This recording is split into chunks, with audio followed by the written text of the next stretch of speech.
Kakarating pa lang namin, pero ramdam ko na agad lahat ng pagod, lahat ng biyahe, sulit na.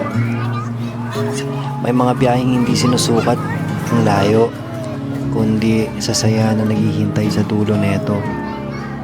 Hindi kayang bayaran ng kahit anong halaga ang mga ngiting nakikita ko ngayon.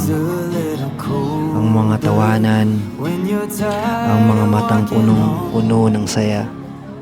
Ito ang regalo ko para sa kanila at para na rin sa sarili ko. Isang alaala na hindi kukupas, isang sandaling mananatili habang buhay, na sa tuwing maalala nila, muling magbibigay ng saya at muling magpapangiti sa kanilang mga puso.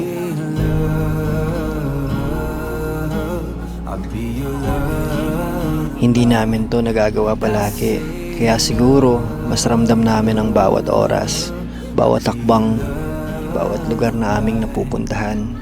Mas pinipili naming namnamin ang bawat sandali, dahil alam namin bihira lang ang ganitong pagkakataon. Hindi naman laging masaya ang buhay, mas madalas nga yung lungkot kaysa saya, mas marami pang problema kaysa ngiti. Pero hanggat kaya ko, hanggat may pagkakataon, pipiliin kong sumaya at magpasaya. Dahil alam ko, ang buhay ng tao hindi pang habang buhay.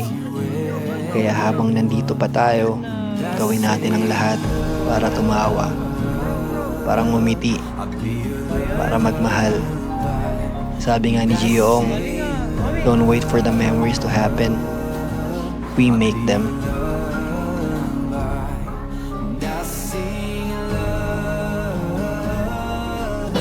Sinewa, naka-experience ka na ng sinewa? Hindi pa? Ha? Hello? Hindi pa na-experience ko ng sine. Ayun o, sige, libre kita wa. Panoorin mo yun, yung Sindak. Ikaw lang mag-isa. Sige, para ma-experience ko. Hindi ako yan. Hindi ako yan. Sabi ko yun, panoorin mo. Libre kita, Sindak. Panoorin mo mag-isa.